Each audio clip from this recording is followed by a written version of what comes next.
Maya, when someone who has been assaulted goes through the process that this young woman did, where private investigators look into her life, defense attorneys ask her questions about everything that she did, including the way she dressed, the way she acted, what is it like to go through that? I think the biggest fear for any survivor coming forward is the re-traumatization that is a result of going through any kind of proceeding, whether it's at a university or in the criminal justice system. I do think that this case is a little unique because for the most part we hear about cases involving students that go through the university disciplinary system and how those are mishandled. This was an example of a case that went through the criminal justice system and actually had a good outcome with the guilty finding, but at the end of the day with the sentencing that I think came out of left field for a lot of people, and I'm sure for the survivor herself. When you looked at the comments that the judge said, and you just heard David talk about them as well, what was your reaction? It's more than disheartening to read comments like that. I think in today's society, we are well beyond that. It's something, sexual assault, especially sexual assault on college campuses, is something that is discussed in the media constantly in the White House. Anytime you go on the internet, on social media, you're going to see something about it.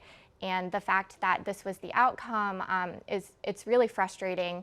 And of course, I personally, as have many other people, have looked into all of the factors that led to this outcome.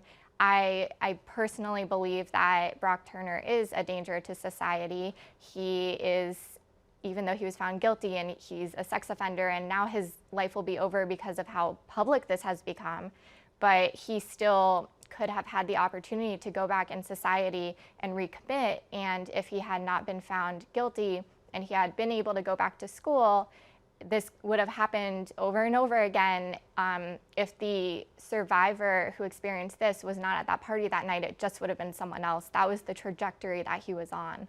That was another point that she made in that letter. When you read that letter, what was your reaction? Yeah, that letter said everything that I think every survivor has ever wanted to say. It touched on so many different issues, and this case is not unique in what happened in a sexual assault.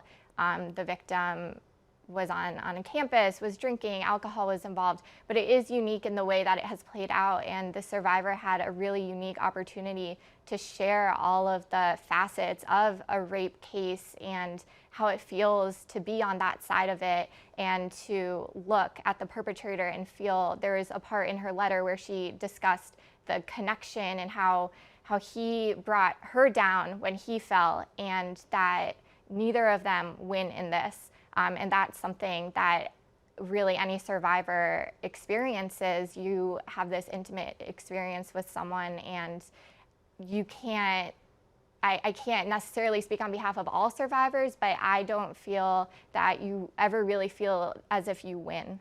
All right, Maya, we're going to ask you to stick around as well. And now I want to bring in Michelle Landis-Dauber, who's a professor of law and sociology at Stanford. Michelle, welcome. First of all, you know the woman who was assaulted. What's your relationship with her? Oh, she's a family friend. How is she doing? Well, she's very disappointed with the sentence. She's very angry that Mr. Turner still denies assaulting her. But I don't want to speak for her because I think she is incredibly good at speaking for herself. And I would just encourage everyone to go to BuzzFeed and read her letter in full if they haven't yet done so. It should be required reading in every freshman orientation at every college campus in America, and I know I'll be teaching it. What aspects of it jumped out to you especially? You know, I was moved by a lot of what was written there, but I think what other people are saying, the tremendous honesty, the incredible power of her voice, the sharing of what it is like to be sexually objectified and turned into essentially the living embodiment of rape culture, but also to feel silenced, to want to get her message out and to feel that she's being, I think the thing that got me personally was when she said I was 10 syllables drunk, unconscious woman, and how she felt totalized by that characterization. You've been part of a movement that started to have Judge Persky removed from the bench. Now, the law obviously gives judges great discretion. Why, to you, does this rise to that level? Well, first of all, Judge Persky is an elected judge, not an appointed judge, so it's very important to remember that the recall or the election is just a part of our democratic process in California. This isn't something that is an attack on... That's right. It's not impeachable, it's a recall. That's right. And this is a democracy, and he is elected. So let's remember that. Second of all, Judge Persky's sentence in this case, I think your earlier speaker said, this was treated like a misdemeanor. I think in some ways it's very undermining of the jury's verdict. The jury found him guilty for 3 felony sex crimes. One of those felonies, assault with intent to commit rape, he was found guilty of having the requisite mental state. And if they had thought he was too intoxicated to form that mental state, they would have found him not guilty. So finding that somehow his intoxication mitigated his culpability really is very undermining of that verdict.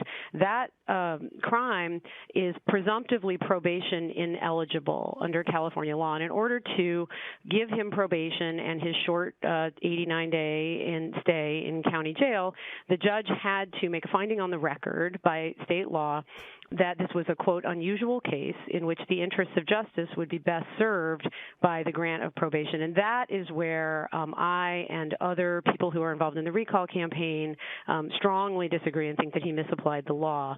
If you conclude that an athlete with a promising future prior to the assault and a record of achievement and high grades and swims fast and so forth is drunk is an unusual case, you have said that every campus sexual assault that occurs at Stanford and many colleges across the country is unusual, and you're stripping the entire idea of an unusual case of all meaning at that point.